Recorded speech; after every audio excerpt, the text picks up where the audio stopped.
Welcome back to the deep dive. Great to be here. So today we are tearing into one of the most explosive periods in military history, Absolutely. The final year of the First World War. 1918. And for those of you maybe tackling the end of WW1 for your history revision, our mission today is really clear. We want to give you that ultimate shortcut. Yeah, to really understand the chronology, how the Central Powers, and Germany especially, went from what looked like victory in the spring to total collapse by November. It's an incredible speed. And the starting gun for this whole thing, this final brutal countdown, it fires in March 1918. A moment where, honestly, the tide seemed to be swinging violently back in Germany's favor. We're calling this the last throw of the dice. Exactly. Yeah. I mean, Germany knew time was running out. They'd knocked Russia out of the war the year before, which Right. that freed up a huge number of troops from the Eastern Front. And they just funneled them straight to the west. Poured them in. On the 21st of March, 1918, they launched the Spring Offensive. It was absolutely an all-or-nothing moment.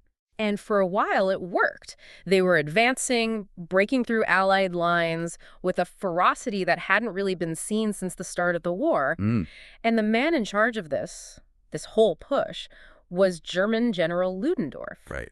Our sources really get at the sheer intensity of it all. There's this one note about and I'm quoting, the ludicrous number of medals, which gives you a sense of the desperation, maybe, but also that brief, powerful optimism they felt, that they might actually break the stalemate. That optimism was based entirely on speed and shock. Ludendorff's whole tactic was to bypass the strong points and just drive deep, cause chaos. Yeah, and the Allies were reeling. They were.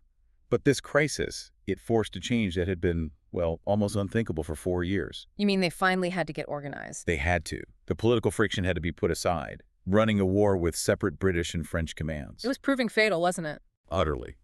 So by May 1918, the leaders made this really critical and politically difficult decision to consolidate their forces, to put them all under a single operational command. Which gives us the name we absolutely need to remember for revision. General Foch, a Frenchman. And suddenly he holds a unified command over all the major Allied forces on the Western Front. And that unification was the essential counterpunch. Before Foch, if the French lines buckled, the British might react slowly, focused only on their own little sector. Right. Under Foch, they could coordinate, shift reserves instantly, and most importantly, they could start planning a proper coordinated counterattack. Instead of just reacting piecemeal. Exactly. Without that strategic coherence, the German breakthrough might very well have succeeded. So Foch stabilizes the line. That's a huge step. But stabilizing and winning are two very different things, aren't they? Especially with exhausted troops. Very different. Which brings us right into the next phase. The tide turns. Driven by a much-needed injection of energy. And that energy came from across the Atlantic. American forces. Now, the U.S. had declared war way back in April 1917. They did.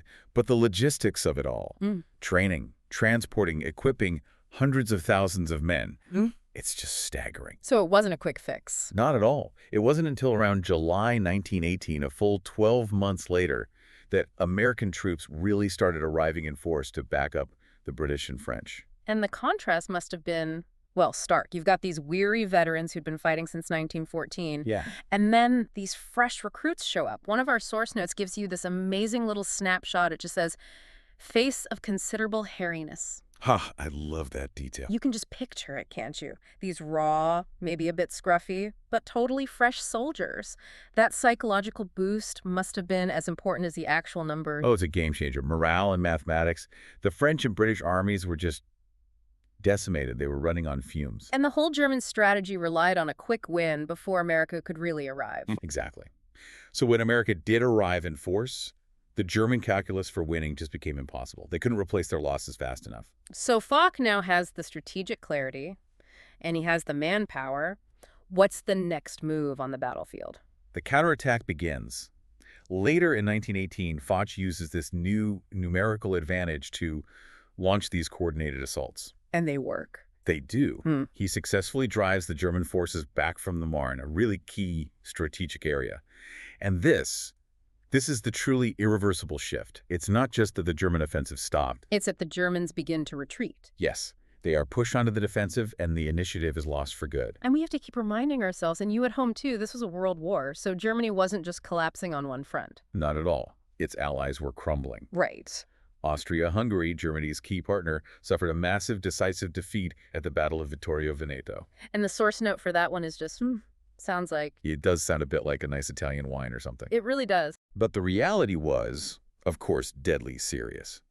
The collapse of Austria-Hungary meant Germany was now completely isolated. The military situation was becoming untenable. Which brings us to, I think, the absolute core of the collapse, the October crisis. Yes. Because while Foch is pushing the army back, October is the month where everything else just converges to break Germany's will to fight. October was a catastrophe behind the lines. We have to look beyond the trenches because two non-military factors were just crushing the German population. The first was economic and physical starvation. And how widespread are we talking? I mean, we read about shortages, but starvation, that's another level. It was systematic. It was the deliberate policy of the Allies. The naval blockade. Okay. British ships had surrounded the German coastline, creating this impenetrable ring. It stopped not just military goods, but food, medical supplies, everything. The civilian population was literally being starved into submission. And you can't maintain an army's morale when their families are starving back home. You can't. And then at the same time, they were hit by the other great crisis of 1918. The pandemic. The Spanish flu epidemic, layered right on top of the starvation. In October alone, this disease was killing hundreds. Every single day. Wow. A population already malnourished from the blockade was just uniquely vulnerable. So it's this dual tragedy, the slow chokehold of starvation and the rapid, terrifying onslaught of the flu. The whole country is just failing. It is. So you've got a retreating army, a starving and dying home front, and that instability finally boils over. We see the ultimate sign of lost military authority on the 29th of October. That's the date of the naval mutiny. The sailors. The German sailors. They knew the war was lost. They knew they'd be slaughtered by the British Royal Navy if they went out, so they refused. They mutinied. And the sources are so clear on this, calling it explicitly bad news for the German generals. This wasn't just a small incident, was it? Oh no, it was a systemic failure of authority. When your Navy refuses orders, it confirms that the entire military structure is dissolving. The generals could no longer rely on their own men. This internal breakdown, then, this is what forces the hardline military command to finally face reality. It does. And we swing back to Ludendorff, the same guy who was handing out those ludicrous medals back in March. What does he do now? It's just such a jarring shift. Ludendorff, the weary warrior, as the source calls him, he writes this desperate letter to American President Woodrow Wilson. And he's asking for a fair finish to the fight. A fair finish. That phrase is so important. Why Wilson specifically? He was trying to leverage Wilson's famous 14 points. Right. Which were these principles for peace that, implied a settlement without massive punishments or annexations. Ludendorff was hoping he could negotiate a retreat and avoid total humiliating defeat. But that hope was very quickly crushed. Immediately. The Allies, Britain, France, America, they were done negotiating. Wilson's idealistic points were just set aside. And the message back? Unequivocal.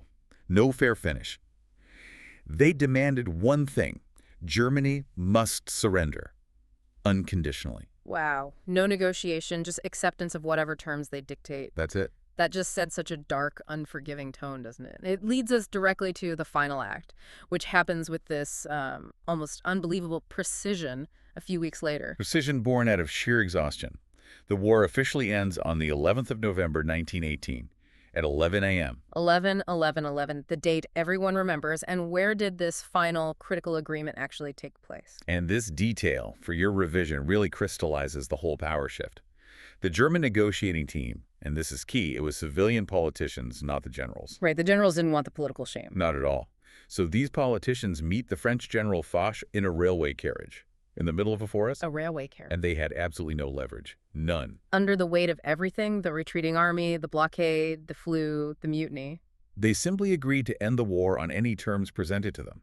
And that signed document was the armistice. Exactly. They signed the armistice to cease fire immediately, to stop the fighting, and to give everyone time to write a formal peace treaty. And just like that, the Great War was over. So if you're summarizing this for revision, the timeline is just staggering.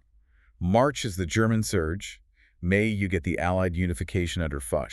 July brings the fresh U.S. manpower to turn the tide. October is the internal meltdown, blockade, flu, mutiny. And November seals the unconditional surrender.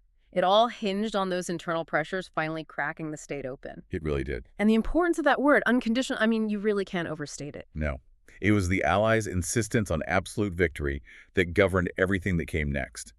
It undermined any German hope of a negotiated peace. Which brings us to our final thought for you to take away.